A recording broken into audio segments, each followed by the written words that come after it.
একটা ব্যবসা করতে চাচ্ছে, চেতনার ব্যবসা। জুলাইকে তাদের রাজনীতি একটা হাতিয়ার বানাতে চাচ্ছে। বন্ধু বলবে আপনি কে? বলে ভাই আমি একজন জুলাই যোদ্ধা। মানে কি?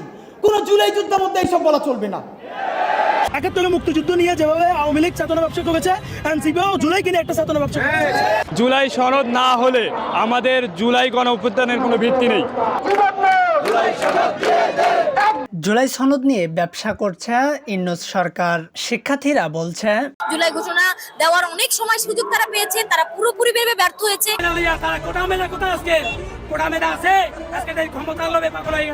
এই অন্তর্বর্তীন সরকারকে আনা হয়েছে জুলাই যারা নৈরাজ্য চালিয়েছে তাদের বিচার, আর যারা শহীদ হয়েছে তাদেরকে পুনর্গঠন করে দেওয়া। কিন্তু এখন পর্যন্ত প্রায় 1 বছর হয়ে গেল অন্তর্বর্তীন সরকারের কোনো কাজ করছে না। কেন করছে না? কোনো রাজনৈতিক সমস্যা আছে কিনা? বিস্তারিত দেখতে থাকুন। দর্শক, জুলাই সনদ এবং সংস্কার নিয়ে বড় রকমের তোড়জোড় শুরু হয়েছে, বড় রকমের বিভেদ তৈরি হয়েছে রাজনৈতিক দলগুলোর মধ্যে।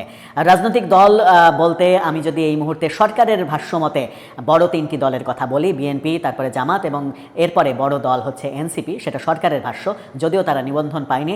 এই বড় 3 দলের মধ্যে বিরোধটা এবারে প্রকাশ্যে রূপ নিয়েছে। জুলাই সনদ বাস্তবায়ন করতে সরকারকে হিমশিম খেতে হবে।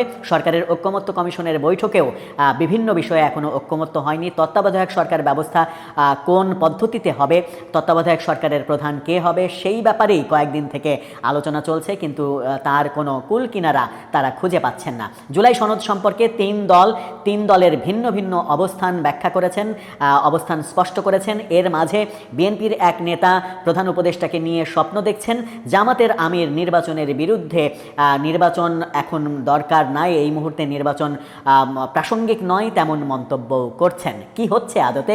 জুলাই সনদটা কি আদৌ ঘোষিত হবে, কিংবা সঠিক সময়ের মধ্যে তারা ঘোষণা করতে পারবে, নাকি এনসিপি আগস্টের 3 তারিখে শহীদ মিনারে নিজেই জুলাই সনদ ঘোষণা করে দেবে? এইদিকে আরো এক নিউজে জানতে পারবেন মানবতা বিরোধী অপরাধে শেখ হাসিনার বিচার শুরু। জুলাই গণ অভ্যুত্থানের সময় সংগঠিত মানবতা বিরোধী অপরাধের একটি মামলায় ক্ষমতাচ্যুত প্রধানমন্ত্রী শেখ হাসিনার আনুষ্ঠানিক বিচার শুরু হয়েছে। গতকাল রোববার আন্তর্জাতিক অপরাধ ট্রাইব্যুনাল 1 এর সূচনা বক্তব্য উপস্থাপন ও সাক্ষ্য গ্রহণের মধ্য দিয়ে বিচার শুরু হয়। গত বছরের জুলাই ও আগস্ট ছাত্র জনতার আন্দোলনের চলাকালে এই মানবতা বিরোধী অপরাধ সংগঠিত হয়েছিল। তার এক অপরাধের মাথায় এক মামলার মাধ্যমে সেই অপরাধ আনুষ্ঠানিক বিচার শুরু হলো। গণ অভ্যুত্থানের আওয়ামী লীগ সরকারের পতনের পর গত বছরের 14 অক্টোবর বিচারপতি মুর্তজা মাহমুদের নেতৃত্বাধীন আন্তর্জাতিক অপরাধ ট্রাইব্যুনাল 1 পুনর্গঠন করা হয়। সেখানে প্রথম মামলা মিসকেস বা বিভেদ মামলা। পুনর্গঠন ট্রাইব্যুনালের প্রথম শুনানি হয় 17 অক্টোবর। সেদিন এই মামলা শেখ হাসিনার বিরুদ্ধে গ্রেপ্তার পরোয়ানা জারি হয়। গত 12 মে এই মামলায় শেখ হাসিনার সাবেক স্বরাষ্ট্রমন্ত্রী আসাদুজ্জামান খান ও পুলিশের সাবেক মহাপরিদর্শক আইজিপি চৌধুরী আবদুল্লাহ আল মামুনকে আসামি করে